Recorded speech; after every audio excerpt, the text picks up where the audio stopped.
Good morning friends. मैं संतोष कुमार शर्मा कक्षा 10 विज्ञान के रसायन विज्ञान का पहला चैप्टर लेकर के आया हूं। इससे पहले भी एक वीडियो जो कक्षा 9th में आप रसायन विज्ञान में पढ़े हैं और जो इस क्लास 10th के रसायन विज्ञान को पढ़ने के लिए जरूरी है, वो वीडियो मैं दिया हूं। वो पहला वीडियो होगा इसका क्लास 10th के लिए। वो इंट्रोडक्टरी या एक तरह से ये कह लीजिए कि बेसिक्स के लिए है, जो क्लास 9th में पढ़े हुए हैं। क्लास 10th की जो रसायन विज्ञान है उससे संबंधित इसको कर सकते हैं कि ये पहला वीडियो है। और इस वीडियो को हमारे देखने से पहले आप लोग जो पहला वाला वीडियो दिया गया है उसको जरूर देख लीजिए, क्योंकि बेसिक्स उसमें है।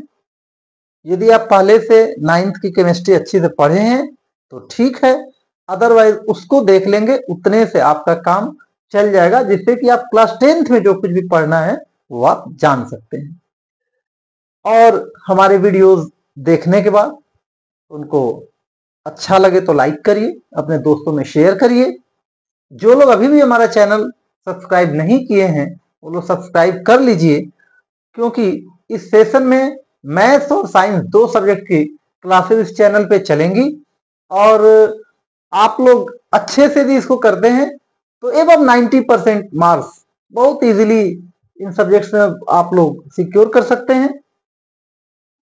तो आइए हम लोग स्टार्ट करते हैं अपना लेसन। यहाँ पे तो मैंने दिया हुआ है क्या, class 10th UP board and CBSE. Actually दोनों के जो सिलेबस है दोनों एनसीईआरटी बेस्ड हैं, दोनों का सिलेबस एक ही है। अंतर सिर्फ मीडियम ऑफ इंस्ट्रक्शन का है कि थोड़ा सा उसमें ज्यादा सीबीएसई स्कूल इंग्लिश मीडियम में ही चलती हैं, हमारे यूपी बोर्ड के स्कूल इंग्लिश हिंदी दोनों मीडियम में चलती हैं। और इसीलिए मैंने अपने टॉपिक्स में जहां भी कोई हेडिंग है उनको दोनों तरह से वो किया हुआ है, वो दोनों के काम आ सकता है। इंग्लिश मीडियम स्टूडेंट भी इसको देख के खूब आसानी से समझ सकते हैं। तो आइए हम लोग स्टार्ट करते हैं। इस लेसन का नाम है रासायनिक अभिक्रियाएं तथा समीकरण।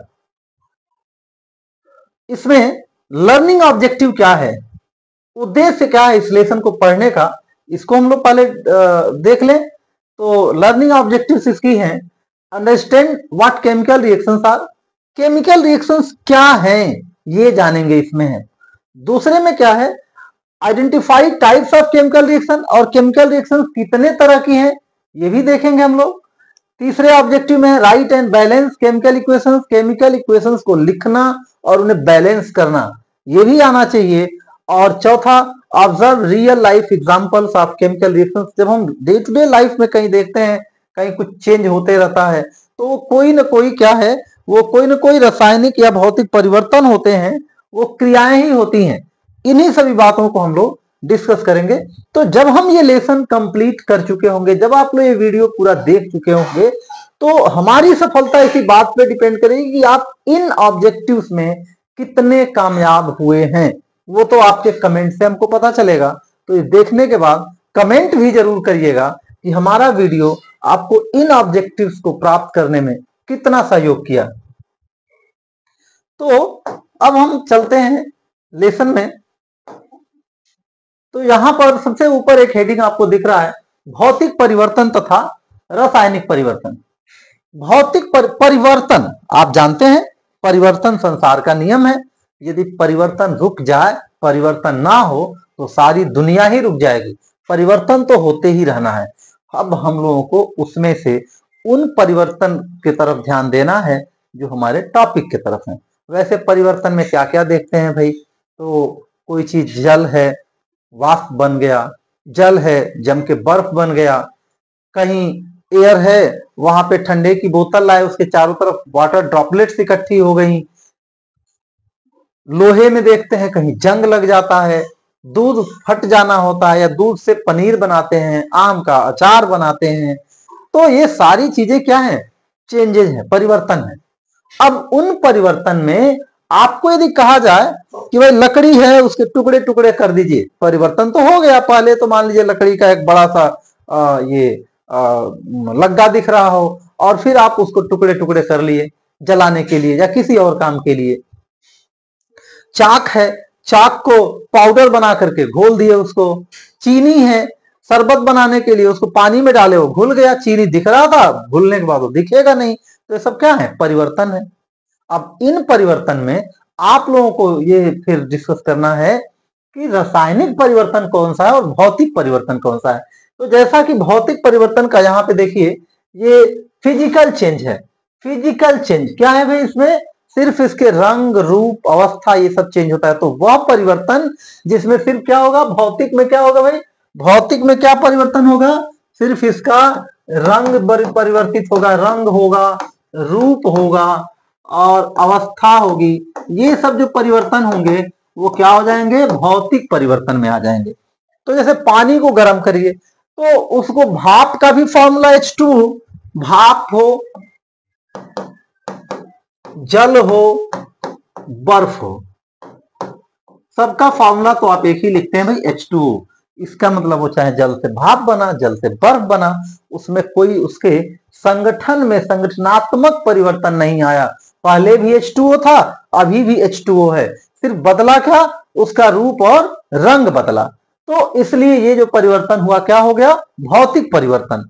लकड़ी के टुकड़े करना, किसी चीज को गर्म कर देना, कोई चीज ठंडा हो जाना, किसी चीज को पीट के, जैसे आयरन सीट है उसको पीट के और पतला करके और चौड़ा कर दिया, तार को खींच के लंबा कर दें, ये जितनी चेंजेस हैं वो क्या है? भौतिक परिवर्तन है।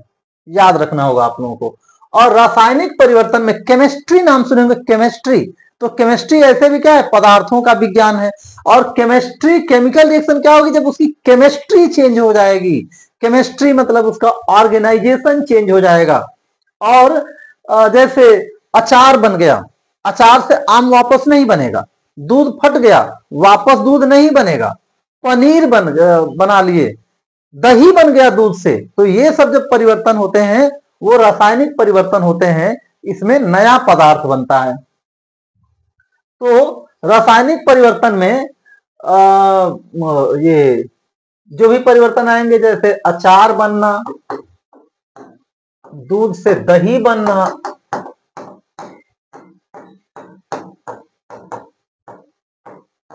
ये सब परिवर्तन किसमें आ जाते हैं भाई? रासायनिक परिवर्तन में। और जो ये रासायनिक परिवर्तन होते हैं वो कहीं ना कहीं कोई ना कोई रासायनिक अभिक्रियाओं के फलस्वरूप होते हैं। तो अगला जो हम लोगों को पार्ट पढ़ना है वो रासायनिक अभिक्रियाएं। रासायनिक अभिक्रियाएं तो ये क्या होती है? जितनी भी अभी हम रासायनिक परिवर्तन की बात देख रहे थे ना, उसमें एक या एक से अधिक रासायनिक अभिक्रियाएं होती हैं। और रासायनिक अभिक्रियाएं हैं क्या? वे क्रियाएं जिनमें पदार्थों के संगठन, गुणों तथा संरचना में परिवर्तन होता है, रासायनिक अभिक्रियाएं कहलाती हैं। फिर से देखिए, वे क्रियाएं जिनमें पदार्थों के संगठन, कंपोजिशन बदल जाएगा, गुण तथा संरचना में परिवर्तन होता है, रासायनिक अभिक्रियाएं कहलाती हैं। ठीक। लेकिन ध्यान ये देना कि सिर्फ क्या कंपोजिशन बदलेगा, ये देखिएगा, कंपोजिशन बदलेगा, नए गुणधर्म वाले पदार्थ बनते हैं उसमें। लेकिन रासायनिक अभिक्रियाओं में परमाणु अविभाज्य रूप से भाग लेता है, उसका निजी स्वरूप नष्ट नहीं होता। ये इंपॉर्टेंट लाइन है कि वो परमाणु कहीं ना नष्ट होगा, ना कोई नया परमाणु नहीं बनेगा, नए पदार्थ बनेंगे। और पदार्थ बनते कैसे हैं? तो जो पहले से मौजूद तत्वों के परमाणु हैं वही परमाणु रीऑर्गेनाइज हो जाते हैं। तो ये समझना बहुत जरूरी होगा। रासायनिक अभिक्रिया में होता क्या है? नए पदार्थ बनते हैं, लेकिन परमाणु न तो नष्ट होता है और ना ही नया परमाणु बनता है। वो परमाणु अविभाज्य रूप से भाग लेगा उसमें और उसका स्वरूप नष्ट नहीं होगा।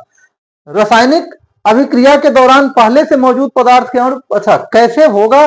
तो उसके जो पहले से मौजूद पदार्थ है ना, फॉर एग्जाम्पल ये H2 है और O2 है, पहले से मौजूद परमाणु ये फिर टूट जाएंगे। किसमें टूटेंगे भाई? HH में, हाइड्रोजन परमाणुओं में और ऑक्सीजन परमाणुओं में। और अब रीऑर्गेनाइज होके बनाते हैं ये H2O। रीऑर्गेनाइज हुए, हाइड्रोजन वही रहेगा। बैलेंस करेंगे तो देखेंगे इसमें ये 4 हाइड्रोजन के परमाणु, 2 लेंगे, ये 2 इधर से लेंगे, तो ये 4 हाइड्रोजन परमाणु अलग अलग होके और यहाँ पे 2H2O बनाएंगे।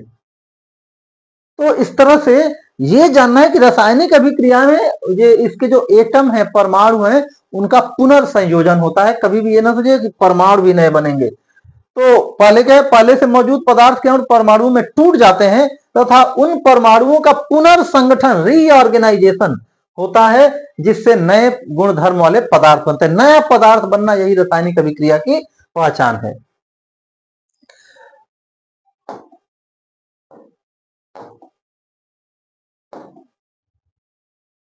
अब रासायनिक अभिक्रियाओं के कुछ उदाहरण हम लोग यहाँ देखें तो कुछ अच्छा, और इसमें देखते हैं हम लोग यहाँ पे पहले।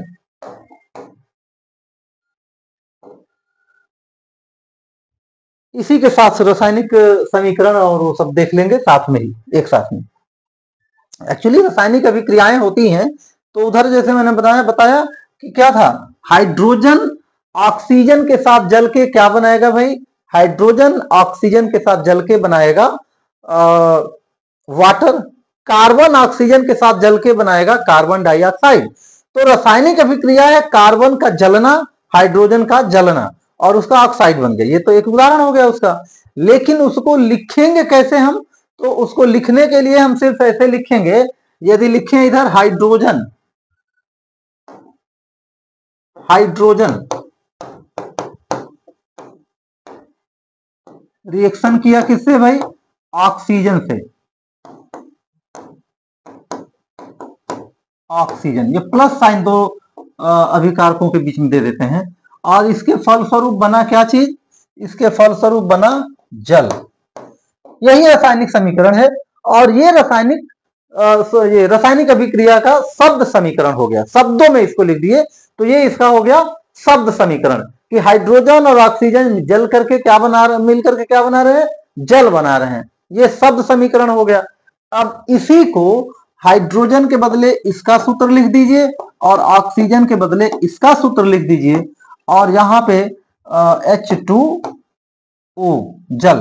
तो हमने क्या किया कि अच्छा, जो पदार्थ इधर अभिक्रिया में भाग लेते हैं ना, इनको कहते हैं हम लोग, ये दोनों जो हैं इनको कहते हैं हम लोग अभिकारक। क्या कहते हैं भाई, अभिकारक कहते हैं इनको, अभिकारक, इंग्लिश में रिएक्टेंट्स, रिएक्टेंट्स। और जो इधर बना है इसको उत्पाद कहते हैं। क्या कहते हैं, उत्पाद। और इसमें ये इंग्लिश होता है इसका प्रोडक्ट। तो अभिक्रिया, ये एक तरफ ये अभिकारक हो गए, और उसके बाद दोनों मिलने के बाद एरो से दिखाते हैं कि अभिक्रिया के फलस्वरूप उत्पाद जो बने तो वो प्रोडक्ट हो गए। तो किसी रासायनिक अभिक्रिया को उसके मतलब अभिकारकों और उत्पाद के सूत्रों या संकेतों के रूप में व्यक्त करने को, लिखने को रासायनिक समीकरण कहते हैं। ध्यान दीजिएगा, रासायनिक अभिक्रिया एक बात है कि दो पदार्थ आपस में मिलते हैं और रासायनिक अभिक्रिया करते हैं, उससे फिर एक नया पदार्थ बनता है, नया पदार्थ बनता है, ये होता है रासायनिक अभिक्रिया। लेकिन उसको शॉर्ट में लिखते हैं, नाम लिख दिया हमने कि हाइड्रोजन प्लस ऑक्सीजन और जल, ये हो गई शब्द समीकरण। और इसके सूत्रों का जब सहारा ले लेते हैं तो ये कहलाता है उसका रासायनिक समीकरण। तो अभिक्रिया के विवरण को संक्षिप्त रूप में लिखने को शब्द समीकरण कहते हैं। अभिक्रिया के अभिकारकों, बता दिया कि जो अभिक्रिया में भाग लेते हैं वो कहलाते हैं अभिकारक, और जो अभिक्रिया के फलस्वरूप बनते हैं वो क्या कहलाते हैं, उत्पाद, प्रोडक्ट। का नाम लिखने के स्थान पर रासायनिक सूत्र और संकेत के रूप में लिखने से रासायनिक समीकरण बन जाते हैं। और जब किसी रासायनिक समीकरण में तीर के निशान के, अच्छा यहाँ पे आगे हम लोग रिवर्सिबल और इरिवर्सिबल देखेंगे। दो तरह के तीर होते हैं, यदि रिएक्शन एक ही तरफ जा रही है तो ये सिंबल है, ये अनुत्क्रमणीय है, ये अनुत्क्रमणीय अभिक्रिया में ऐसा तीर रहेगा, और उत्क्रमणीय अभिक्रिया में दोनों तरफ आधे आधे तीर दोनों तरफ। ये सिंबल होता है किसका, उत्क्रमणीय अभिक्रिया का, उत्क्रमणीय अभिक्रिया के लिए ये सिंबल होता है। तो इसको हम लोग देखेंगे फिर जब वहां पे अलग से भी। आगे क्या है भाई, रासायनिक समीकरणों की कमियां। जब हम रासायनिक समीकरण लिख रहे थे तो लिखने के लिए तो कुछ भी लिख दिए, फॉर एग्जांपल लिख दिए यहाँ पे, ऐसे ये भी लिख सकते हैं। मान लीजिए लिख दिया हमने Cu प्लस ZnSO4, और यहां बना दिया हमने CuSO4 और Zn, ये लिखने के लिए तो फ्री है, लिख दिए, लेकिन क्या होता भी है या नहीं होता है? रासायनिक समीकरण इसकी इंफॉर्मेशन नहीं देता है, और ऐसी बहुत सारी इंफॉर्मेशन रासायनिक समीकरण नहीं देता है। तो वहीं पे हम लोग पढ़ेंगे रासायनिक समीकरणों की कमियां, ऐसी चीजें जो वो नहीं दे रहा है हमको। तो वो क्या है भाई? वो है पहला, रासायनिक क्रिया की गति, कितनी फास्ट वो रासायनिक अभिक्रिया होगी, यार होगी भी नहीं होगी या नहीं होगी, ये भी इंफॉर्मेशन लिखने के लिए हम लिख सकते हैं। वो देगा या नहीं देगा इंफॉर्मेशन, ये कोई कंफर्म नहीं है। दूसरा क्या है? क्रिया के पूर्ण होने में लगा समय, कितना समय में वो अभिक्रिया पूर्ण हो जाएगी, कोई अभिक्रिया करा रहे हैं, कितने समय में वो अभिक्रिया पूर्ण हो जाएगी, ये भी नहीं पता चलेगा। तीसरा, क्रिया कारकों और उत्पादों की भौतिक अवस्था, यहाँ पर इसमें हमने कुछ लिखा नहीं, देखियो कॉपर, जिंक सल्फेट, आपको पता ही नहीं चलेगा कि वो कॉपर सॉलिड है, लिक्विड है, गैस है, फिर जिंक सल्फेट क्या है, तो अवस्था का भी कुछ नहीं हो रहता है। क्रिया में ऊर्जा के उत्पादन या अवशोषित होने की स्थिति, वो क्रिया में हमको ऊर्जा देनी पड़ेगी या उसमें ऊर्जा निकलेगी, ये सारी इंफॉर्मेशन भी हमको नहीं मिल रही होती है उससे। और क्रिया में प्रकाश ध्वनि उत्पन्न होते हैं या नहीं, ये भी इंफॉर्मेशन नहीं मिलती है। तो ये रासायनिक समीकरण की कमियां हैं। और पढ़े क्यों कमियां हम लोग, क्यों रासायनिक अभिक्रिया की कमी पढ़ रहे हैं? ताकि हम लोग उस कमी को दूर कर सकें। तो उसके लिए नीचे देखिए एक हेडिंग है, how to make a chemical reaction more informative. एक रासायनिक समीकरण को अधिक ज्ञान परक कैसे बना सकते हैं। तो जो कमियां है ना, इन्हीं कमियों को हम लोग ऐड ऑन करेंगे, उसमें जोड़ेंगे कि भाई इन कमियों को दूर करने के लिए हम लोग कुछ दें। तो क्या है, जैसे कि क्रिया की गति का तो नहीं पता चलेगा, लेकिन क्रिया कारकों और उत्पादों की भौतिक अवस्था तो हम लिख ही सकते हैं। यहाँ पे लिख देते कि कॉपर सॉलिड है और ये एक्वस, यदि एक्यू लिख दिए तो सॉल्यूशन फॉर्म में है। कुछ कमियां नहीं दूर हो पाएंगी, लेकिन कुछ कमियां तो दूर हो ही सकती हैं। क्रिया में उत्प्रेरक कौन से होंगे? तो उत्प्रेरक एरो जो बनता है ना, ये एरो बनता है, मान लीजिए A + B और यहाँ पे बन गया AB। तो यहाँ पे कौन सा उत्प्रेरक है वो ऊपर लिख देते हैं, उत्प्रेरक को ऊपर लिख देते हैं एरो के। अब इसमें गर्म यदि अवशोषित होती है तो इधर की तरफ ऊर्जा दे देते हैं, और यदि ऊर्जा निकल रही होती है तो इधर की तरफ ये ऊर्जा का सिंबल होता है कि ऊष्मा निकल रही होती है। चाहे हीट लिख देते हैं, चाहे ऐसा एक ट्रायंगल बना देते हैं वहां पे, वो बताता है। तो इस तरह से हम अभिक्रिया को मोर इंफॉर्मेटिव बना सकते हैं। उसको बैलेंस करना भी उसको इंफॉर्मेटिव करने के ही कारण किया जाता है। तो इसमें आगे देखते हैं हम लोग रासायनिक अभिक्रियाओं के अभिलाक्षणिक गुण। क्या होते हैं रासायनिक अभिक्रियाओं के अभिलाक्षणिक गुण? ऐसे परिवर्तन जो नोटिसेबल होते हैं, जो दिख जाते हैं, वो कहलाते हैं अभिलाक्षणिक गुण, कैरेक्टरिस्टिक्स ऑफ केमिकल रिएक्शन। और वो क्या है? तो रासायनिक अभिक्रियाओं का पता चलता है यदि अभिक्रियाएं होते समय कोई नए रंग का पदार्थ दिख जाता है, मतलब नई अभिक्रिया हो गई, या उसमें से उसका अवस्था परिवर्तन हो गया, और क्षेपण अभिक्रियाएं देखेंगे। या एग्जाम्पल के लिए यदि ये अवस्था परिवर्तन में मान लीजिए हाइड्रोजन गैस है, क्या है ये? गैस है। ऑक्सीजन भी क्या है? गैस है, और बन गया जल, तो ये कौन सी अवस्था हो गई भाई? ये तो लिक्विड अवस्था हो गई। तो इस तरह से इसको भी देख करके रंग अवस्था परिवर्तन से भी पता चल जाता है। कुछ अवक्षेपण अभिक्रियाएं भी होती हैं। तो अवक्षेपण अभिक्रियाएं, अवक्षेप बनने का मतलब कि वो क्या बन गया भाई? ठोस बन गया। तो गैस का उत्सर्जन, फिर कहीं कहीं कोई गैसेज निकलेंगी, और गैसें निकलती हैं तो गैसें अपने या तो गंध से पहचानी जाती हैं या रंग से पहचानी जाती हैं। और इन दोनों से यदि नहीं पहचानी जाने वाली हैं तो कोई एक और केमिकल रिएक्शन करा के पहचाना जाता है।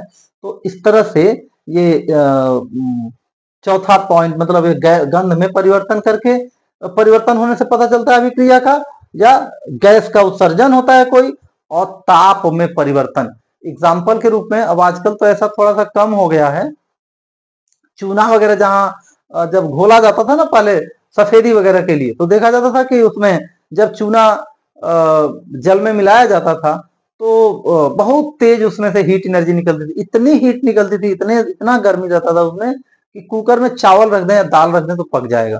तो कुछ अभिक्रियाएं ऐसी होती हैं कि वो ताप में परिवर्तन से भी पहचानी जाती है। तो ये कैरेक्टरिस्टिक अभिलाक्षणिक गुण क्या होते हैं, ये परिभाषा याद रख लीजिए, और क्या क्या अभिलाक्षणिक गुण है ये याद रख लेना है।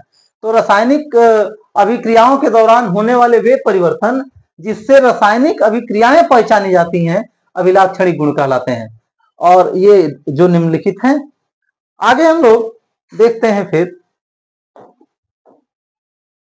रासायनिक अभिक्रियाओं के प्रकार।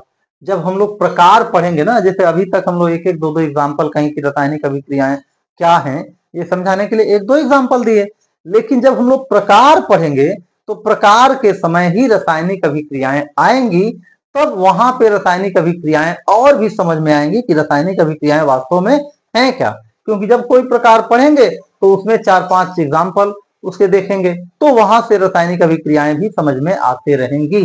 तो रासायनिक अभिक्रियाएं कितने तरह का यहाँ पे दिए हुए, शॉर्ट में देख लेते हैं हम लोग फटाफट। तो पहली अभिक्रिया है संयोजन अभिक्रिया, एडिशन रिएक्शन। इनको अलग अलग पढ़ना है, तो हम बस एडिशन मतलब दो पदार्थ जुड़ेंगे और सिर्फ एक पदार्थ बनेगा, वो एडिशन रिएक्शन हो जाएगा। दूसरा क्या है भाई, डिकम्पोजिशन रिएक्शन, उसका उल्टा डिकम्पोजिशन रिएक्शन या डिसोसिएशन रिएक्शन हो जाती है। और यहाँ पे एक डी है, डिकम्पोजिशन रिएक्शन, डिकम्पोजिशन रिएक्शन या डिसोसिएशन रिएक्शन। वियोजन अभिक्रिया, जहां टूट जाएंगे, वो दो पार्ट में टूट जाएंगे। उसके बाद से तीसरा क्या है, विस्थापन अभिक्रिया, डिस्प्लेसमेंट रिएक्शन। डिस्प्लेसमेंट आप भली भांति समझते हैं। डिस्प्लेसमेंट मतलब क्या, पहले से मौजूद किसी तत्व को उसके यौगिक से कोई दूसरा आके वहां से डिस्प्लेस कर दिया। कोई आप दो दोस्त हो, उसमें से आके कोई तीसरा आदमी दोस्त बन गया, आपको उससे निकाल दिया, ये डिस्प्लेसमेंट हो गया। तो वहां रासायनिक अभिक्रियाओं में परिभाषा से तो वहां देखेंगे। द्विक विस्थापन में अदला बदली होती है। और पांचवा उपचयन अपचयन अभिक्रियाएं, इसको और डिटेल से वहां पढ़ेंगे हम लोग। और छठी है उष्मा क्षेपी व उष्मा अवशोषी। इसमें एक्चुअली उपचयन अपचयन में भी दो अभिक्रियाएं हैं और यहाँ भी दो अभिक्रियाएं हैं। तो आगे हम लोग देखें जरा एक एक करके इन अभिक्रियाओं को। यहाँ पे सिर्फ ये कि कितने प्रकार की हैं, एक बात दिमाग में एक खाका खिंच जानी चाहिए कि इन सभी रिएक्शंस को हम लोगों को पढ़ना है। एक एक चलते हैं हम लोग, एक एक को देखते हैं। संयोजन अभिक्रिया आ गई। क्या कहती है संयोजन अभिक्रिया भी, वह रासायनिक अभिक्रिया जिसमें दो या दो से अधिक पदार्थ संयोग करते हैं। दो या दो से अधिक पदार्थ संयोग करेंगे और बनेगा सिर्फ एक। तो कहीं भी ये अभिक्रिया बड़ी सिंपल है, हालांकि एग्जाम में सारी अभिक्रियाएं कुछ भी पूछ सकता है। तो अब सिंपल है तो इसका मतलब ये नहीं कि इंपॉर्टेंट नहीं है, सिंपल है लेकिन एग्जामिनेशन पॉइंट ऑफ व्यू से ये भी इंपॉर्टेंट है। तो वह रासायनिक अभिक्रिया जिसमें दो या दो से अधिक पदार्थ संयोग करके सिर्फ एक पदार्थ बनाते हैं। इसमें उदाहरण के लिए जो भी हम लोग इसके पहले देखे थे, जैसे कार्बन ही है। कार्बन मतलब क्या, ये कोक है, हीरा है, ग्रेफाइट है। कार्बन मतलब ये सब। यदि इसको आप ऑक्सीजन के साथ जलाते हैं, थोड़ी सी गर्म भी करनी पड़ेगी, लेकिन वास्तव में जितनी ऊर्जा इसको देते हैं CO2 कार्बन डाइऑक्साइड गैस बनेगी और हीट निकलती है। वास्तव में इसको पहले गर्म करना पड़ता है, तो हीट तो देना भी पड़ता है, लेकिन ओवरऑल जो हीट निकलता है वो देने की अपेक्षा बहुत ज्यादा निकलता है।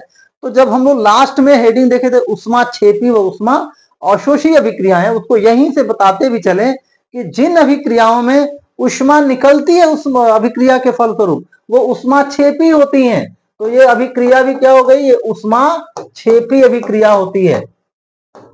कहीं भी दहन अभिक्रिया होगी, कुछ भी जलेगा, चाहे आपकी LPG गैस जल रही है, चाहे CNG जल रही है मोटर व्हीकल्स में, वो सारी अभिक्रियाएं क्या है, उष्मा क्षेपी है। उसमें उष्मा ही तो निकलता है, उसी ऊर्जा का हम इस्तेमाल करते हैं। तो ये एक अभिक्रिया होगी जहां दो पदार्थ संयोग कर रहे हैं और एक कार्बन डाइऑक्साइड बन रही है। और हमको क्या देखना है, हम दो चीजें वहां डिस्कस किए थे, how to make a chemical reaction more informative. तो अब मोर इंफॉर्मेटिव बनाने के लिए इसका स्टेट यहीं पे लिख दें। तो ये कौन से स्टेट में पाया जाता है, सॉलिड स्टेट में, और ये पाया जाता है गैसियस स्टेट में, और ये भी पाई जाती है किसमें, गैसियस स्टेट में। तो एक तो हम लोग स्टेट का जिक्र कर दिए, यहाँ उष्मा का जिक्र कर दिए कि उष्मा निकल रही है, इसलिए ये क्या हो गई, उष्मा क्षेपी अभिक्रिया। ये इसलिए भी इंपॉर्टेंट है कि पूछे उष्मा क्षेपी अभिक्रिया का डेफिनेशन और उसका एग्जाम्पल भी पूछा जाता है, तो इसलिए भी इंपॉर्टेंट है, ये जानना है। उसके बाद कोई और एग्जाम्पल ले सकते हैं हम लोग जहां जैसे कैल्शियम ऑक्साइड है, ये कली चूना है, कली चूना, रासायनिक नाम तो आप लिख ही सकते हैं। ये सॉलिड स्टेट में पाया जाएगा और ये इसका नाम क्या होगा भाई, कैल्शियम ऑक्साइड, कैल्शियम ऑक्साइड।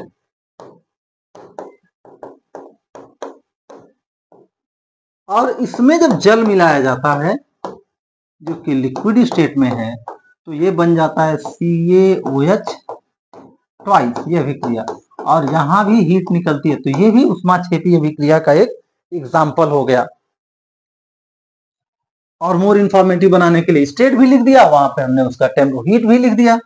उसके बाद एक आ जाइए इसमें अमोनिया गैस N2+3, वो बैलेंस तो बाद में करते, चलिए बाद में बैलेंस करते हैं, प्लस H2, और ये एक्चुअली रिवर्सिबल रिएक्शन होती है, और ट्वाइस NH3 ये बन जाता है, तो लिख दिए।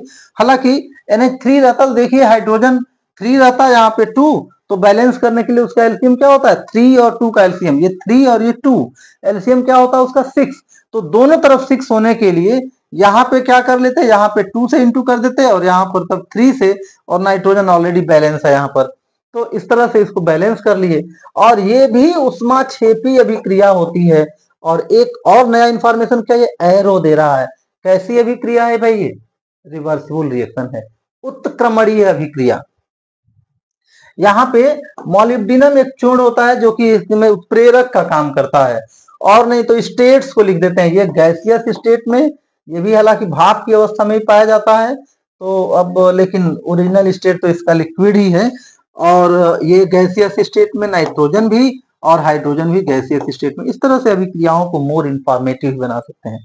तो जैसा कि मैं बताया था कि उधर बहुत सारी चीजें पढ़े हम लोग कि रासायनिक अभिक्रियाएं क्या है, डेफिनेशन पढ़े, एक एग्जांपल दिया हमने, कैरेक्टरिस्टिक्स ऑफ केमिकल रिएक्शंस, रासायनिक अभिक्रियाओं के अभिलाक्षणिक गुण क्या हैं, और how to make a chemical reaction more informative. तो वहां पे हम उनको पढ़ लिए थे, लेकिन जब हम एक एक प्रकार की अभिक्रियाओं को पढ़ते चलेंगे तो वहां से फिर इनके एग्जाम्पल के द्वारा ही आप जान पाएंगे वास्तव में ये रासायनिक अभिक्रियाएं किस तरह से हो रही हैं। क्या देख रहे हैं यहाँ पे कि कार्बन और ऑक्सीजन मिला और कार्बन डाइऑक्साइड बन गया, नया पदार्थ बन गया ना। और एक बात और मैं बताऊं, थोड़ा सा यहाँ पे, हालांकि पहले वाले वीडियो, ये 9th के वीडियोज में मिलेंगे वो सर, लेकिन यहाँ भी इस चीज को मैं एक बार सोच रहा हूँ कि आप लोगों को रिकॉल करा दूं। ये इसमें और इसमें देखिए, चीनी शरबत बनाएंगे हम लोग, शरबत बने, मान लीजिए ये चीनी हो गया और प्लस जल, ये बन गया शरबत। अब आप बताइए ये कौन सा परिवर्तन है, भौतिक परिवर्तन है कि रासायनिक परिवर्तन है? नया पदार्थ यहां भी दिख रहा है बना हुआ, ये भौतिक परिवर्तन है, यहां कोई रासायनिक अभिक्रिया नहीं हुई है, ध्यान देना होगा। रासायनिक अभिक्रिया में नया पदार्थ बनेगा, और जब नया पदार्थ बनेगा तो नए गुण धर्म वाले पदार्थ बनेंगे। अब यहाँ पे शरबत में कोई नया गुण धर्म नहीं है भाई, आपको प्यास लगी है और पानी पीना है, तो पानी के बदले शरबत भी आप पी लिए ना, तो आपकी प्यास क्या हो जाएगी, बुझ जाएगी। तो प्यास बुझ जाएगी मतलब वहां जल का भी काम हो गया, और यहाँ पर चीनी आपको एनर्जी देगी, वो भूख भी थोड़ी लगी है उसका भी काम वो कर देगा। तो चीनी और जल दोनों के यहाँ गुण मौजूद हैं, तो यहाँ नया पदार्थ कोई नहीं बना है। तो ये तो भौतिक परिवर्तन होगा, रासायनिक परिवर्तन नहीं होगा शरबत बनना। लेकिन यहां पर देखिए कार्बन और ऑक्सीजन है ना, तो ऑक्सीजन क्या देता है, यही तो आपकी आपको जीवन देता है, लाइफ है आपके लिए। एनिमल्स तो इसी ऑक्सीजन से जीते हैं, प्लांट्स के लिए कार्बन डाइऑक्साइड चाहिए, आपको तो ऑक्सीजन ही चाहिए। अब यदि कहीं ऑक्सीजन खत्म हो जाए कमरे में, 20 लोगों को 40 लोगों को बंद कर दीजिए, कमरा चारों तरफ से बंद हो, एयर सर्कुलेशन ना हो, क्या होगा, एक्सीडेंट में हैपन देयर, वहां पे एक्सीडेंट हो सकता है। क्यों, क्योंकि वहां पे अब कार्बन डाइऑक्साइड सिर्फ बचेगी, अभिक्रिया होगी कार्बन और ऑक्सीजन की, कार्बन डाइऑक्साइड बचेगी सिर्फ, और ऑक्सीजन का गुण वहां नहीं दिखाई देगा, क्योंकि नया पदार्थ है। तो नए गुण धर्म वाले पदार्थ बनते हैं यौगिक में और मिश्रण में। ये जो है ना, ये मिश्रण है, कोई रासायनिक अभिक्रिया से नहीं बना है, सिर्फ भौतिक अभिक्रिया से बना है, और ये यौगिक है, नया गुण धर्म वाला पदार्थ बन गया। ऑक्सीजन की आइडेंटिटी बने रहेगी, लेकिन ऑक्सीजन का गुण वहां दिखाई नहीं देगा, वहां कार्बन डाइऑक्साइड का गुण दिखेगा। तो यही मैं बोल रहा था कि जब रासायनिक अभिक्रिया का मैंने एक डेफिनेशन दिया, एक एग्जांपल दिया, लेकिन रासायनिक अभिक्रियाएं हैं क्या, जब हम लोग सारी इसके प्रकार को पढ़ लेंगे, उसमें एग्जांपल्स को देखेंगे, वहां से समझ में आएगा कि रासायनिक अभिक्रियाएं क्या होती हैं। तो फिर ध्यान दे लीजिएगा एक बार कि चीनी और जल से शरबत जो बना वो रासायनिक अभिक्रिया नहीं हुआ है, क्या हुआ है, उसमें सिर्फ भौतिक परिवर्तन हुआ है।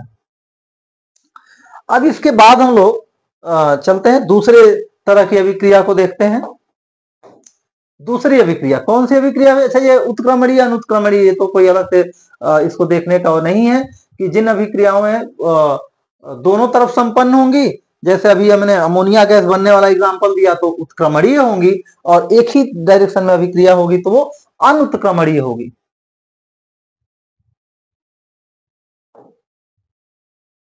आगे चलते हैं हम लोग अपघटन अभिक्रियाएं, डिकम्पोजिशन रिएक्शंस एंड वियोजन अभिक्रिया। एक्चुअली ये वियोजन ही है, एक तरह समझ लीजिए, बस थोड़ा सा उत्क्रमणीय और अनुत्क्रमणीय होने का अंतर है, इसके वजह से ये संयोजन, ये दूसरी अभिक्रिया है, और ये संयोजन अभिक्रिया की उल्टा, संयोजन अभिक्रिया की क्या होगी, ये उल्टी होगी। संयोजन अभिक्रिया में क्या हो रहा था, दो पदार्थ मिलकर एक पदार्थ बनाते थे। वियोजन अभिक्रिया में एक पदार्थ मिलके एक पदार्थ अभिक्रिया के बाद बट जाएगा दो पदार्थों में। तो देखिए वह अनुत्क्रमणीय अभिक्रिया, अनुत्क्रमणीय ध्यान दीजिएगा, वह अनुत्क्रमणीय अभिक्रिया जिसमें किसी पदार्थ के अणु दो या दो से अधिक सरल अणुओं में विभाजित हो जाते हैं, अपघटन कहलाती है, अपघटन अभिक्रिया कहलाएगी वो। और यह अभिक्रिया सामान्यतः ऊष्मा या विद्युत के प्रभाव में संपन्न होती है। तो जब विद्युत के प्रभाव में होगी तो विद्युत अपघटन कहलाएगी, और ऊष्मा के प्रभाव में होगी तो ऊष्मीय अपघटन कहलाएगी। तो ऊष्मा के प्रभाव में अपघटन ये यहाँ पे दिया हुआ है। और कुछ कुछ अभिक्रियाएं प्रकाश के उपस्थिति में भी होती हैं, प्रकाश ऊर्जा लेकर के और होती हैं, तो उनको हम लोग कह देते हैं कौन सी अभिक्रिया, प्रकाशीय। क्लियर हुआ, प्रकाशीय अपघटन। और यही यदि वियोजन, यही अभिक्रिया यदि उत्क्रमणीय हो जाएगी तो वो वियोजन अभिक्रिया कहलाएगी।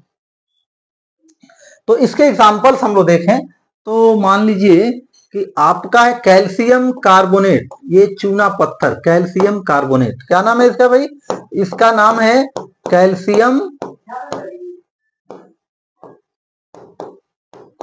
कार्बोनेट। इसको बाजार में कहते हैं चूना पत्थर, और जो बाजार में बिकता है चूना पत्थर नहीं बिकता है, इसको गर्म करते हैं हम लोग। जब गर्म करेंगे तो बनेगा कैल्शियम ऑक्साइड, और कार्बन डाइऑक्साइड गैस यहाँ से निकल जाएगी। ये एरो क्या बताता है भाई, गैस को बताता है, यहाँ पे गैस लिखने की जरूरत ही नहीं है, वो गैस वहां पे उसको बता। और ये बन गया किस अवस्था में, सॉलिड, और ये तो सॉलिड ऑलरेडी था ही। और ये ऊष्मा और शोषी अभिक्रिया, जितनी भी अपघटन अभिक्रिया होंगी ऊर्जा को किसी न किसी रूप में लेंगी, वो ऊष्मा में ले रही है तो ऊष्मीय अपघटन का उदाहरण हो जाएगा। ये है कौन सा अपघटन भाई, ये ऊष्मीय अपघटन है। कौन सा अपघटन, ऊष्मीय अपघटन, ऊष्मीय अपघटन। तो यहां से बन गया CaO, यही कली चूना है, अभी इसके रिएक्शन दिखाए थे उधर, ये कली चूना, कैल्शियम ऑक्साइड को ही कहते हैं कली चूना, और कार्बन डाइऑक्साइड गैस निकल गई। ये तो हो गया ऊष्मीय अपघटन। इसके साथ और भी ऊष्मीय अपघटन का एग्जाम्पल हम लोग दे सकते हैं।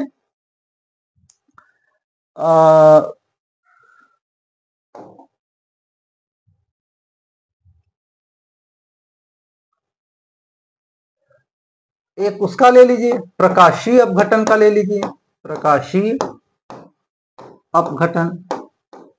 प्रकाशीय अपघटन में क्या ले लेंगे हम लोग, सिल्वर क्लोराइड, प्रकाश, ये मिलेगा मतलब लाइट।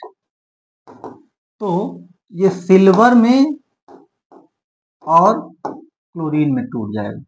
तो क्लोरीन यहाँ पे 2 क्लोरीन चाहिए, क्योंकि ये तो मॉलिक्यूल के रूप में ही रहेगा, ये सॉलिड स्टेट में और ये गैसियस स्टेट में, और ये सॉलिड स्टेट में भी रहता है।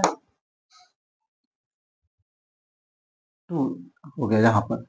अब दूसरा एग्जांपल सिल्वर ब्रोमाइड, ये भी प्रकाश के प्रभाव से क्या होगा, सिल्वर में और ब्रोमीन में टूट जाएगा। यहां पर बैलेंस करेंगे इसको तो ब्रोमीन 2 है, यहाँ 2 से मल्टीप्लाई कीजिए तो सिल्वर को भी 2 करना होगा, ये 2 से मल्टीप्लाई यहाँ पे हो गया। और ये फोटोग्राफिक फिल्म में, फोटोग्राफिक आजकल डिजिटल हो गया, पहले डिजिटल नहीं था, तो फोटोग्राफिक फिल्म में इस अभिक्रिया का उपयोग होता है। फोटोग्राफिक फिल्म पे लेप लगे रहता है सिल्वर ब्रोमाइड का, और जब वो प्रकाश के लिए एक्सपोज होती है, प्रकाश पड़ता है उसके ऊपर, तो उस केस में यही अभिक्रिया होती है, वहां से ब्रोमीन गैस निकल जाती है। ये प्रकाशीय अपघटन हो गया। और विद्युत अपघटन में जल का एग्जाम्पल ले सकते हैं, और भी कोई एग्जाम्पल ले सकते हैं। वैद्युत अपघटन में क्या देख लें हम लोग भाई, वैद्युत अपघटन, तो यहां पे जल ले लीजिए H2O, और इसका जब इसमें विद्युत धारा प्रवाहित करेंगे तो हाइड्रोजन गैस एक तरफ और ऑक्सीजन गैस एक तरफ, बैलेंस करने के लिए 2 से इधर मल्टीप्लाई करिए। देखो भाई हाइड्रोजन कितना, इधर 2 है, इधर 2 है, वो तो ठीक था। ऑक्सीजन इधर 1 था, इधर 2 था, तो उसको बैलेंस करने के लिए इसको 2 से मल्टीप्लाई करिए। अब हाइड्रोजन 4 हो गया, तो यहां भी हाइड्रोजन 4 करना है इसका, तो ये विद्युत अपघटन का ये एग्जाम्पल हो गया। तो इस तरह से और भी जो है एग्जाम्पल देखिएगा, जहां पे विद्युत का वो हो गया, वो विद्युत अपघटन हो गया। और ये सभी की सभी अनुत्क्रमणीय अभिक्रियाएं थी, और यहीं पे यदि उत्क्रमणीय अभिक्रियाएं हो जाएंगी तो यही जो अभिक्रिया है वो डिसोसिएशन रिएक्शन या वियोजन अभिक्रिया कहलाएगी। उसके कुछ एग्जाम्पल्स हम लोग देख लें, तो विद्युत वियोजन अभिक्रिया के एग्जाम्पल देख लेते हैं। जैसे मान लीजिए आपका है NH4Cl, NH4Cl, आप लोग ऐसे जो पदार्थ आ रहे हैं ना, इनके नाम देखते रहिए आप लोग। तो NH4Cl इसका नाम होता है, वैसे तो ये अमोनियम क्लोराइड है। क्या है ये, अमोनियम क्लोराइड है। बाजार में इसको नौसादर के नाम से जाना जाता है, नौसादर। और ये क्या होता है, ये NH3 और HCl के रूप में टूट जाता है, NH4। तो एक्चुअली क्या होता है ना, उत्क्रमणीय अभिक्रियाएं सामान्य अवस्था में ही, समान अवस्था में, जिस अवस्था में, जिस कंडीशन में इधर से फॉरवर्ड डायरेक्शन में चलती हैं, उसी कंडीशन में इधर से वो रिवर्स डायरेक्शन में भी चलती हैं।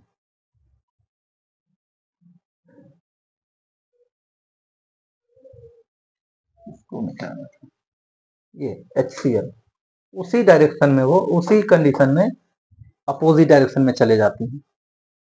दूसरा एग्जांपल ले सकते हैं इसमें, अमोनिया का ले सकते हैं हम लोग। अमोनिया गैस जो बन रही थी ना, ये भी N2 + H2 ट्वाइस NH3। वैसे ये अभिक्रिया रिवर्सिबल रिएक्शन होती है, लेकिन जब हमको अमोनिया गैस बनाना होता है तो जब जैसे जैसे अमोनिया बनते जाती है उसको निकालते चले जाते हैं वहां से, ताकि जब नहीं रहेगी तो इधर टूटेगी नहीं तो ये रिवर्सिबल रिएक्शन की एग्जांपल हो जाएगी। हाइड्रोजन आयोडाइड है, और एग्जांपल जैसे मैं उन एग्जांपल्स को ला रहा हूं जो कि आपके बोर्ड एग्जाम में पूछे गए हैं कभी ना कभी। हाइड्रोजन आयोडाइड है, इसको आप ब्रेक जब ये देखते हैं तो ब्रेक होकर के ये हाइड्रोजन और आयोडीन में भी टूटते रहता है। तो ये सारे एग्जांपल किसके हो जाएंगे, वियोजन अभिक्रिया के। तो इसमें क्या देख रहे हैं, सभी की सभी, तो ये 2 जगह काम आएगी आपको। एक तो उत्क्रमणीय अभिक्रिया का भी एग्जाम्पल देने में काम आएगा, और वियोजन अभिक्रिया भी समझने में काम आएगा। आगे चलते हैं हम लोग, विस्थापन अभिक्रिया या प्रतिस्थापन अभिक्रिया। बोर्ड एग्जाम में सबसे ज्यादा बार यही पूछा जाता है, विस्थापन अभिक्रिया क्या होती है। तो विस्थापन में कोई चीज आके दूसरे को विस्थापित करेगा। कैसे विस्थापित करेगा, तो मैं ये एग्जांपल अक्सर क्रिकेट में ले लेते हैं या सब्जी का ले लेते हैं। क्रिकेट में बताइए कि यदि ईशान किशन को चोट लग जाए तो उनको टीम में रिप्लेस करने के लिए क्या सुनील छेत्री को लिया जाएगा? मालूम है कि नहीं आप लोग को सुनील छेत्री कौन है? फुटबॉल प्लेयर है ना, तो उसको फुटबॉल प्लेयर आके तो रिप्लेस करेगा नहीं, उसको दूसरा कोई क्रिकेटर ही आके रिप्लेस करेगा, या कोई क्रिकेटर का किसी प्लेयर का फॉर्म अच्छा नहीं चल रहा है, अच्छा परफॉर्म नहीं कर रहा है, स्कोरिंग नहीं हो रही है उससे, या बॉलर है वो अच्छी इकोनॉमी या विकेट नहीं ले रहा है, तो बॉलर को रिप्लेस करने के लिए बॉलर लिया जाएगा, बैट्समैन को रिप्लेस करने के लिए बैट्समैन लिया जाएगा। तो ये इसमें समझना बड़ी जरूरी होगा कि रासायनिक अभिक्रिया में क्या दिया है, परिभाषा एक बार नजर डाल लीजिए, क्या कह रहा है, वह रासायनिक अभिक्रिया जिसमें कोई अधिक क्रियाशील तत्व, देखिएगा पहली बात कि वो अपने ही जैसे, ये दो वर्ड पे विशेष ध्यान देना है कि वो किसको डिस्प्लेस करेगा भाई, अपने जैसे। एक क्रिकेट प्लेयर आके एक क्रिकेट प्लेयर को ही रिप्लेस करेगा, एक बॉलर आके एक बॉलर को ही रिप्लेस करेगा। उसी तरह से जब हम रासायनिक अभिक्रियाओं की बात करेंगे तो एक धातु एक दूसरी धातु द्वारा ही रिप्लेस होगी, किसी धातु को कोई अधातु रिप्लेस नहीं कर सकती है। तो वह रासायनिक अभिक्रिया जिसमें कोई अधिक क्रियाशील तत्व अपने ही जैसे किसी कम क्रियाशील दूसरे तत्व को उसके यौगिक से विस्थापित करता है, तो विस्थापन अभिक्रिया या प्रतिस्थापन अभिक्रिया कहलाती है वो।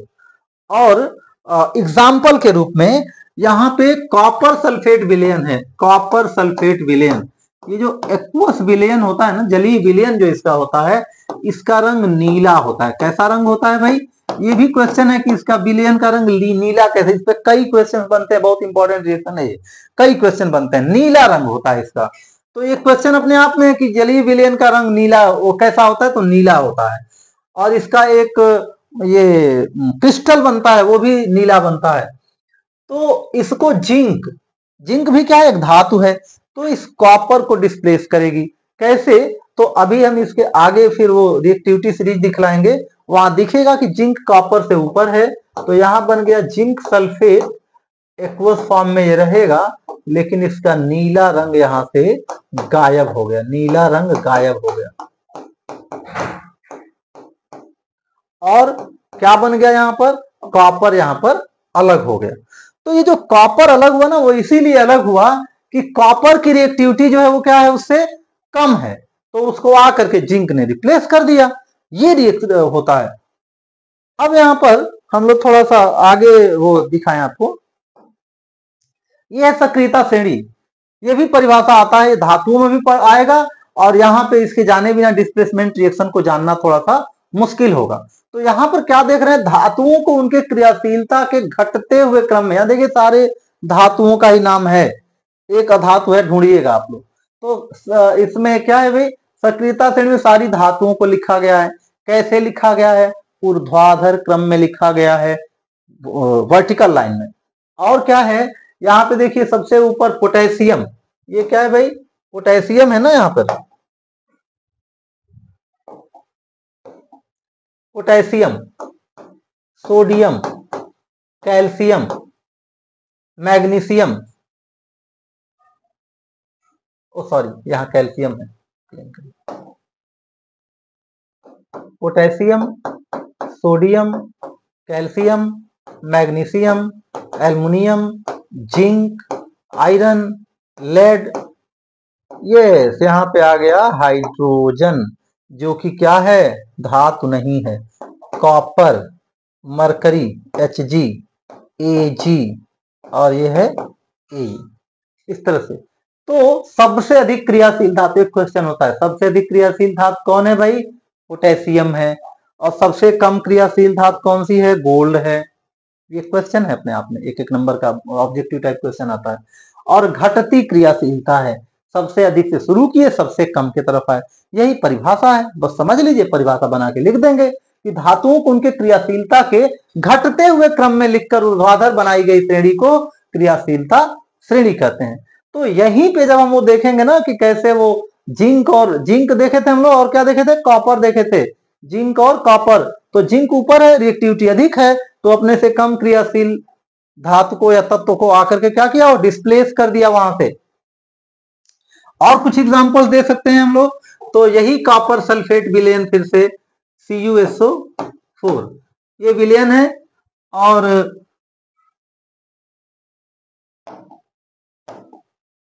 CuSO4, और यहाँ पर ले लिया हमने जिंक के बदले आयरन भी ले लें तो आयरन भी देखिए रिएक्टिविटी सीरीज में देखिए एक बार ऊपर है कि नीचे है इससे, तो ये ऊपर है। इसका रंग अभी भी ये इसका जलीय विलयन जो है ना वो कैसा है भाई, नीले रंग का है। ये कैसा है, नीला है। और आयरन के साथ भी इसकी अभिक्रिया हुई तो बन गया आयरन सल्फेट, फिर से नीला रंग गायब हो जाता है और कॉपर यहां से डिस्प्लेस हो गया। उसके बाद और भी कोई एग्जांपल ले सकते हैं, जैसे मरकरी का ले सकते हैं, कुछ भी ले लीजिए, जो नीचे जो धातु मिलेगी तो डिस्प्लेस होगी ऊपर वाली धातु से। एक अभिक्रिया और भी यहाँ पे देखें हम लोग, बड़ी मशहूर है। वेल्डिंग जब होती है तो वहां पे रॉड जो होता है ना, वेल्डिंग रॉड, उसमें Fe2O3 रहता है, आयरन की ऑक्साइड है ये, और इसमें एल्युमिनियम से अभिक्रिया कराते हैं तो सॉरी सॉरी सॉरी ये हाँ ठीक है ठीक है। तो ये एक तरह से अपचयन अभिक्रिया भी हो जाती है और Fe बैलेंस करेंगे तो बस ये यहाँ पे 2 कर लीजिए और यहाँ पर आयरन को 2 कर लीजिए। तो ये डिस्प्लेसमेंट रिएक्शन भी है और एक अपचयन उपचयन अभिक्रिया भी होती है, वहां पे देखेंगे हम लोग कि कैसे हो रहा है। तो इसको दोनों में पढ़ते हैं हम लोग। इस अभिक्रिया का उपयोग थर्माइट वेल्डिंग में करते हैं। थर्माइट वेल्डिंग में जहां पे मान लीजिए दो लोहे के टुकड़े को जोड़ना है, एक टुकड़ा ये है और दूसरा टुकड़ा ये है, तो यहीं पर जब ये अभिक्रिया होती है तो अभिक्रिया के फलस्वरूप जो आयरन निकला ना मॉल्टेन स्टेट में, यही आकर के यहाँ पे भर जाता है और जब वो ठंडा होता है तो इसको क्या कर देता है, जोड़ देता है। तो ये होती है थर्माइट वेल्डिंग की अभिक्रिया। तो ये पूछ लिया जाता है इसमें कि थर्माइट वेल्डिंग की इस अभिक्रिया का उपयोग कहाँ होता है, या थर्माइट वेल्डिंग में किस अभिक्रिया का उपयोग होता है, तो यही अभिक्रिया होती है। और एक दो हम लोग देख सकते हैं, इसके बदले मान लीजिए मीथेन गैस है, ये मीथेन, और यहां पर क्लोरीन आ गई और ये सनलाइट के उपस्थिति में अभिक्रिया होती है, फोटोकेमिकल रिएक्शंस कहलाती है ये। तो यहाँ पर एक क्लोरीन हाइड्रोजन को हटा के क्लोरीन वहां पे आ जाती है उसके जगह पे, ये भी विस्थापन अभिक्रिया है। और देखिए ये भी क्या है, अधातु है, हाइड्रोजन भी अधातु है, तो हाइड्रोजन को वहां से डिस्प्लेस कर दी। इसी तरह से कहीं पर ब्रोमीन धातु आती है, ब्रोमीन आएगी, वो क्लोरीन को वहां से डिस्प्लेस कर देगी, क्योंकि ब्रोमीन क्लोरीन से भी ज्यादा रिएक्टिबल क्रियाशील तत्व है। तो इस तरह से विस्थापन अभिक्रिया का उदाहरण हम लोग देख रहे थे। हाँ, कभी कभी ऐसा भी दे देता है। अब सोचिए कि कॉपर है और जिंक सल्फेट विलयन से सोचें कि ये भी अभिक्रिया करके कॉपर सल्फेट बना दे और जिंक को अलग कर दे, नहीं होता है, नो रिएक्शन। ये रिएक्शन होती ही नहीं, ये नहीं होता है, ये नहीं होती है, नो रिएक्शन। क्लियर हुआ? हाँ, अम्लों से जितनी धातुएं हैं, एक चीज और इसमें देख लीजिए, अम्लों से धातुओं की अभिक्रिया एक हेडिंग अम्ल, क्षार और लवण में पढ़ेंगे। तो अम्लों की धातुओं से अभिक्रिया इसीलिए तो होती है क्योंकि ये H2SO4 मान लीजिए ये अम्ल है, ये सल्फ्यूरिक अम्ल है। ये क्या है भाई, ये सल्फ्यूरिक अम्ल है। और ये जब किसी धातु से अभिक्रिया करती है तो क्या होता है भाई, इसमें ये ZnSO4 बन गया और हाइड्रोजन गैस को ये क्या कर देती है, डिस्प्लेस कर देती है। ऐसा भी होता है। तो ये तमाम एग्जांपल्स हैं डिस्प्लेसमेंट रिएक्शंस के।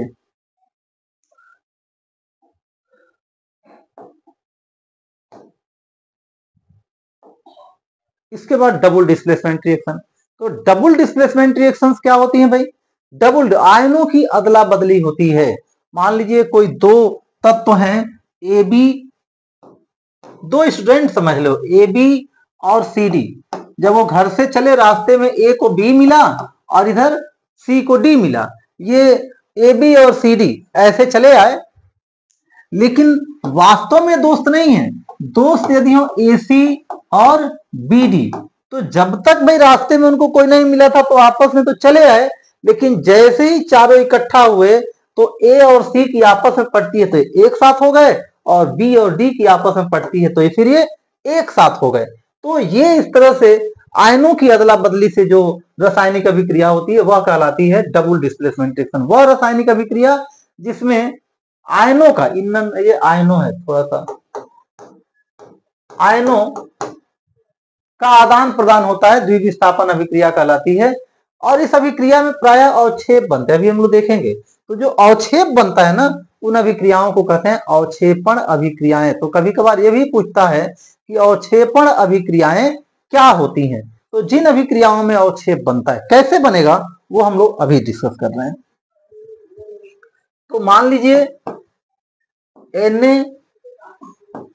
NaNO3 है और BaCl2 है, ये अभिक्रिया की है आपस में, ये भी एक्वस फॉर्म में जलीय विलयन, और इसका भी क्या है, ये जलीय विलयन है। और अभिक्रिया के फलस्वरूप बनता है BaSO4 और NaCl। NaCl तो आप जानते होंगे भाई, NaCl क्या है भाई, नमक। घुलनशीलता के बारे में भी जानते हैं कि वो तो ऐसे ही गलते रहता है, पानी में डाल दिए, नमक को घुलने में कितना समय लगेगा, समय ही नहीं लगेगा। तो ये जब ज्यादा घुलनशील है ना, तो पानी में जाके सारा जगह अपने स्पेस ले लेता है और बेरियम सल्फेट यहां से अलग हो जाता है। तो ये अवक्षेप बन जाता है। कैसा ये बेरियम सल्फेट है, बेरियम सल्फेट, इसलिए मैं नाम लिख रहा हूं कि इसका अवक्षेप पूछा जाता है कि जो अवक्षेप बना है ना, सफेद अवक्षेप। कैसा अवक्षेप, ये जो नीचे एरो दिखाया गया है अवक्षेपण अभिक्रिया को दिखा रहा है कि यहाँ अवक्षेप बन रहा है। नीचे एरो पे ध्यान दीजिएगा, नीचे जो एरो दिखाए हैं यहाँ पर, नीचे की तरफ एरो दिखाए हैं, ये क्या होती है, अवक्षेप बनती है। और कहीं ऊपर की तरफ एरो लगाते हैं, जैसे हाइड्रोजन गैस बनी और ऊपर की तरफ एरो, मतलब वो गैसीय फॉर्म में मिली है। और ये पूछा जाता है कि सफेद, और उसका अवक्षेप का रंग क्या है, तो कैसा है भाई, सफेद अवक्षेप है, और इसी को कहते हैं अवक्षेपण अभिक्रिया। तो क्वेश्चन क्या बनता है इसमें कि जब सोडियम नाइट्रेट और बेरियम क्लोराइड के विलयन को मिलाया जाता है तो सफेद रंग का क्या बनता है। तो क्या है सफेद अवक्षेप किसका, बेरियम सल्फेट का। और ये अभिक्रिया कौन सी है, द्विविस्थापन अभिक्रिया है। अलग से भी क्वेश्चन हो जाता है कि बेरियम सल्फेट का रंग क्या होता है, तो सफेद रंग होता है उसका। और ये अवक्षेपण क्रियाएं जब भी होती है ना, तो ऐसा आंसर आ जाता है कि यहाँ पर एक्चुअली ये देखो, barium ion, sulphate ion, sorry sorry sorry sorry, कहा क्या हम यहाँ पे सोडियम, एक मिस्टेक हो गया, बेरियम सल्फेट का अवक्षेप बनेगा। तो यहाँ पर सोडियम सल्फेट देते हैं, यहाँ पे थोड़ी सी गलती हो रही है,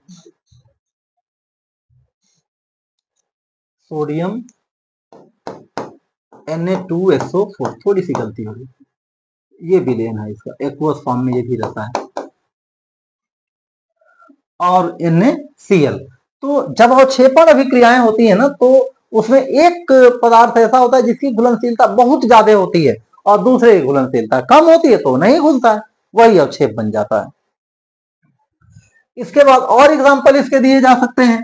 मान लीजिए यहाँ पे सिल्वर नाइट्रेट है और सोडियम क्लोराइड है। तो ये जब अभिक्रिया होती है, इन दोनों के बीच अभिक्रिया होती है, तो अभिक्रिया के फलस्वरूप सिल्वर क्लोराइड जो है ना, ये इसका अवक्षेप बन जाता है और NaNO3 जल में घुलनशील रहता है, ये बन जाता है यहाँ पर।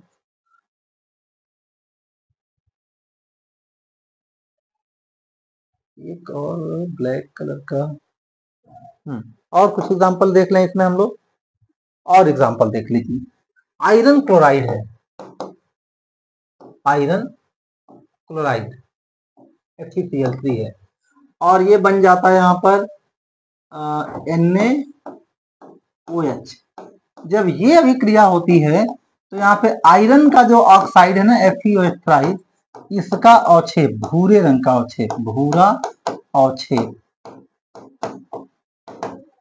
और प्लस NaCl की जल में घुलनशीलता ज्यादा होती है। तो इस तरह से जो अभिक्रियाएं होती हैं, ये एक्वस फॉर्म में ही रहता है, जल में घुलनशील हो रहता है ज्यादा।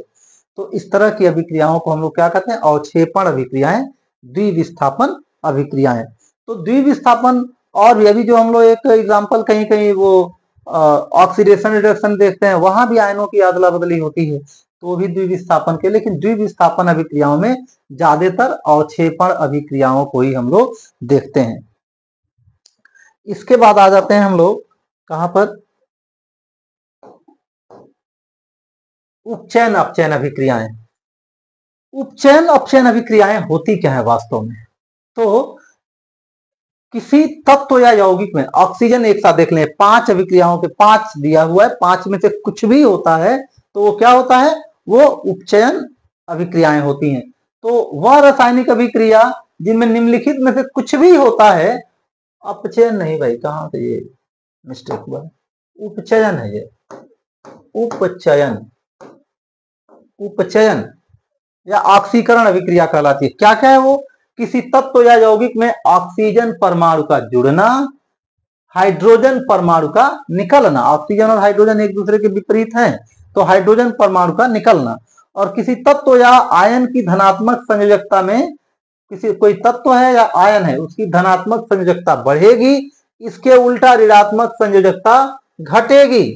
ऋणात्मक संयोजकता, ये क्रियात्मक नहीं, ऋणात्मक, ऋणात्मक,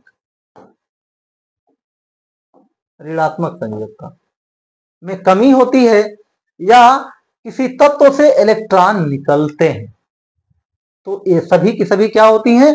ऑक्सीकरण अभिक्रियाएं, उपचयन अभिक्रियाएं, कुछ भी पांचों में से होगा तो। और इसका ठीक उल्टा जो होता है वो अपचयन होता है। क्या होता है वो? अपचयन। अपचयन जो है उपचयन के ठीक विपरीत, तो जितना कुछ यहां पढ़ रहे हैं उसके उल्टा। ऑक्सीजन जुड़ने के बदले अपचयन में क्या होगा? ऑक्सीजन निकलेगा। हाइड्रोजन निकलने के बदले हाइड्रोजन जुड़ेगा। धनात्मक संयोजकता बढ़ने के बजाय धनात्मक संयोजकता घटेगी। ऋणात्मक संयोजकता में वृद्धि होगी कमी के बदले, और इलेक्ट्रॉन निकलने के बदले उसमें इलेक्ट्रॉन आएगा।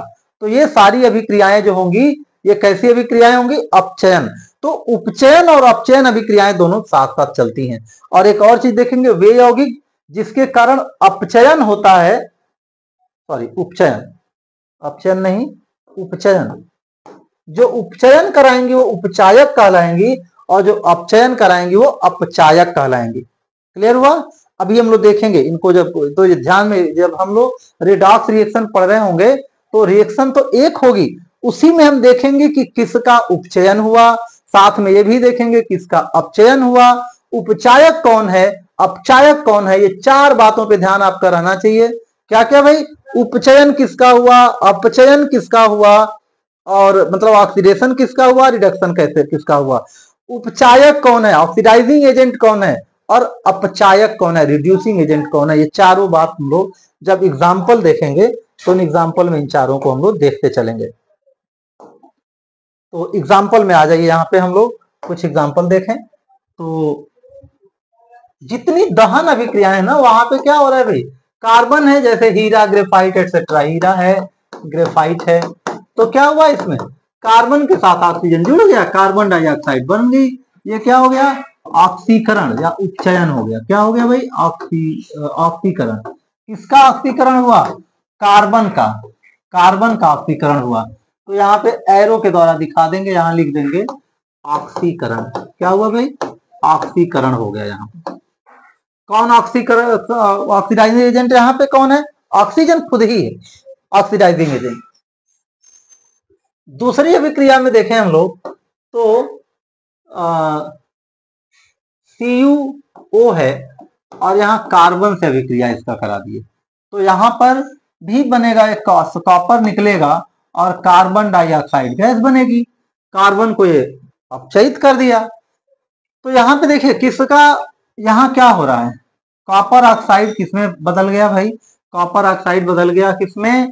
कॉपर में। मतलब कि इसका क्या हुआ? अपचयन हुआ, अपचयन हुआ।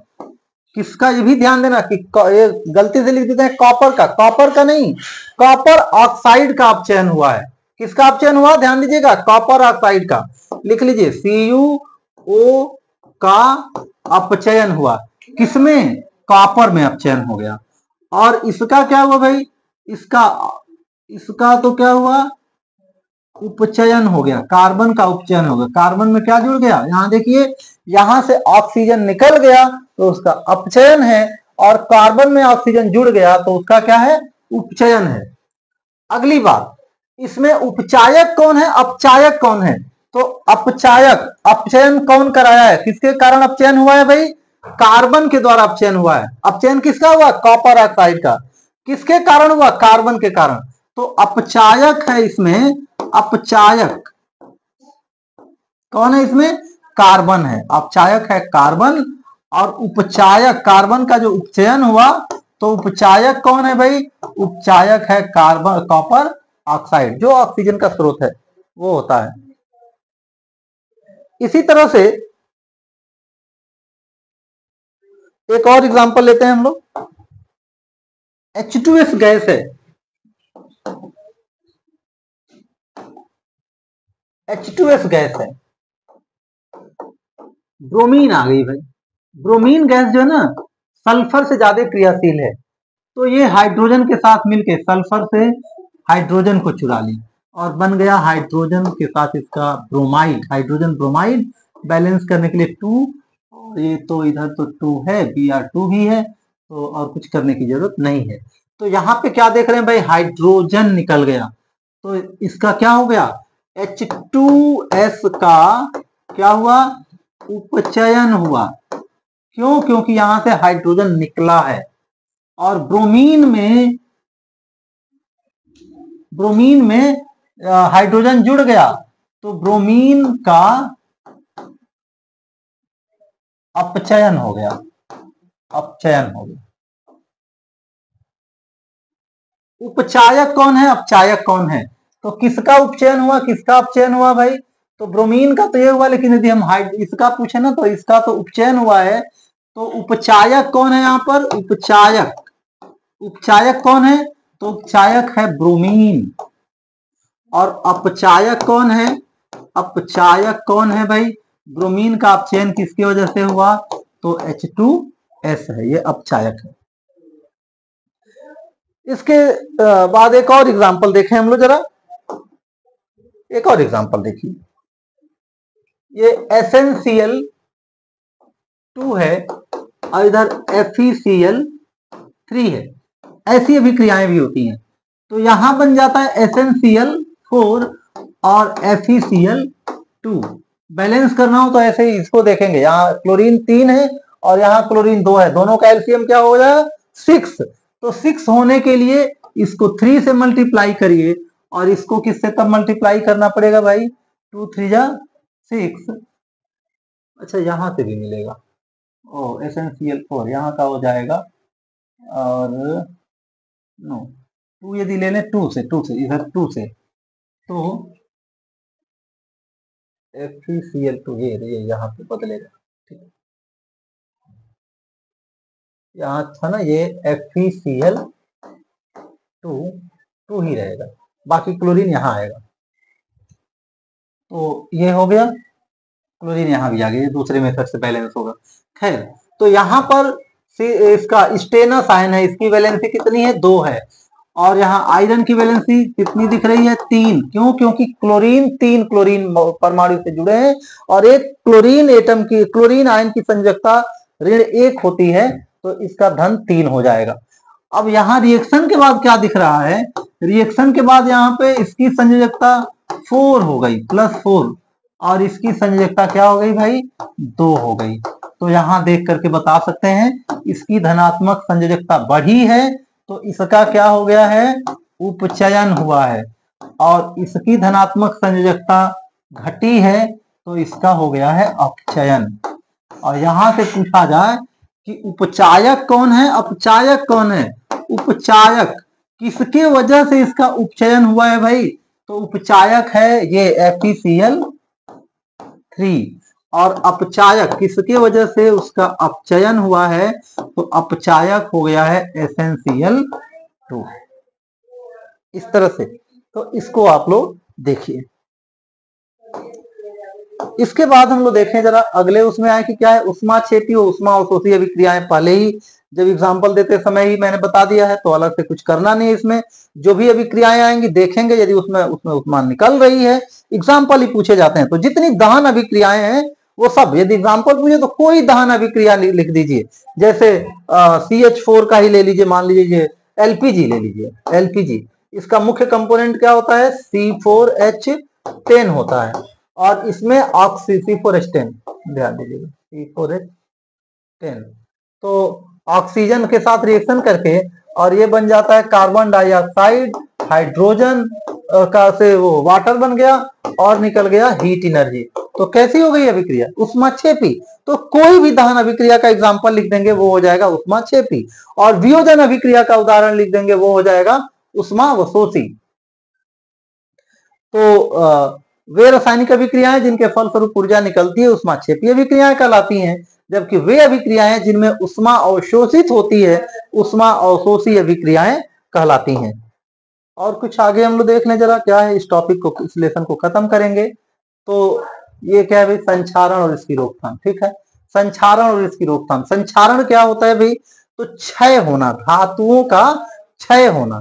जैसे क्या सोचते हैं, यदि आपके खिड़की जंगले में लोहे की जो भी वस्तु है उससे बनी हुई वस्तु में जंग लगे तो क्या अच्छा है? नहीं, बिल्कुल नहीं, अच्छा नहीं है। क्यों? क्योंकि वो उसका क्षय हो रहा है, धीरे धीरे जंग लग के वो धीरे धीरे खत्म ही हो जाएगा। तो क्षय होना, धातुओं का जो क्षय होता है ना, वही, और किसके कारण होता है? वायुमंडलीय प्रभाव। वायुमंडल में नमी है या कोई एसिड है, उसके वजह से उनका क्षय होते रहता है, वही उसका कहलाता है संक्षारण। तो जंग लगना एग्जाम्पल में हो गया इसका। और क्या उदाहरण में ले सकते हैं हम लोग? तो इसके उदाहरण में जंग लगना, जंग लगना संक्षारण का एक उदाहरण है। इसमें होता क्या है? आयरन की वस्तु है कोई, उसको यदि ऑक्सीजन मिल गया और नमी मिल गई तो उस केस में ये कुछ भी मॉलिक्यूल वाटर के हो सकते हैं, तो इसका Fe2O3 और XH2 उससे जुड़े रहते हैं। या इसको ये भी कह सकते हैं कि आयरन के ऑक्साइड्स, लोहे के ऑक्साइड और हाइड्रोक्साइड होते हैं, ये हाइड्रोक्साइड, लोहे के ऑक्साइड और हाइड्रोक्साइड होते हैं।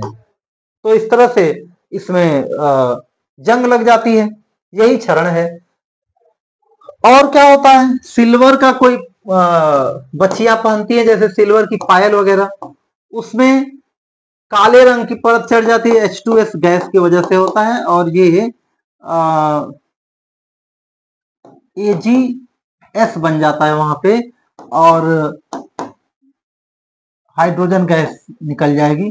ये जो होता है ये काले रंग का होता है। रंग अक्सर पूछा जाता है, काला रंग। या कॉपर है, कॉपर का ऑक्सीजन के साथ अभिक्रिया होकर कॉपर के बर्तन जो होते हैं उस पे कॉपर ऑक्साइड का काला परत चढ़ जा, सॉरी, ये काला भी होता है, और ये नीले रंग का परत, नीला परत जो चढ़ जाता है कॉपर की वस्तुओं पे, तो ये सब संक्षारण के ही उदाहरण हैं। और इसकी रोकथाम के लिए क्या करते हैं? तो मेनली सबसे ज्यादा संक्षारण लोहे का ही होता है, तो इसके रोकथाम के लिए हम लोग बहुत सारी प्रक्रिया अपनाते हैं। रोकथाम में क्या करते हैं हम लोग? तो संक्षारण की रोकथाम के लिए हम लोग क्या करते हैं? ग्रीसिंग सुने होंगे आप लोग, ग्रीसिंग। जब आप लोग कोई साइकिल के आपके छर्रे फूट जाते हैं, वो खरीदने जाते हैं, तो आप देखेंगे कि वो जो छर्रे होते हैं उसमें ग्रीस लगा रहता है। और मशीनरी पार्ट कोई, फॉर एग्जांपल पंपिंग सेट वगैरह है, उसका जब नोजल लेके आते हैं तो देखेंगे उसमें ग्रीस लगा रहता है। ये सब कहीं ना कहीं ये हमारे केमिस्ट्री के ज्ञान की वो है, उपयोग है, कि हम क्या करते हैं उसमें, उसको रस्टिंग से बचाने के लिए ग्रीस लगा देना या पेंट कर देना। जंगला खिड़की जो हम लोग घरों में पेंट करते हैं, क्यों करते हैं? गेट वगैरह, इसीलिए ताकि उसका वायुमंडल के प्रभाव से रस्टिंग ना हो, रस्टिंग से बचाने के लिए। तो वो एक उपाय है। उसके बाद से एनोडाइजिंग कर देते हैं, इलेक्ट्रोप्लेटिंग करते हैं, जो धातुओं के लेसन में हम लोग इसको और पढ़ेंगे, डिटेल्स में पढ़ेंगे इस लेसन इसको।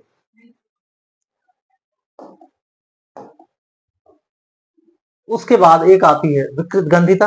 विकृत गंधिता में क्या होता है भाई? हम जो भी खाना खाते हैं, भोजन करते हैं, तो भोजन की तरफ अट्रैक्ट कैसे होते हैं भाई? किचन में क्या बन रहा है, खुशबू आने लगती है तो पता चलता है अच्छा सब्जी बन गई, पकौड़ी बन गई, ऐसी ऐसी चीजें। तो क्या होता है उसमें? एक स्पेशल सेंट होती है, गंध होती है, और एक स्पेशल टेस्ट होता है, इसी के लिए खाते हैं।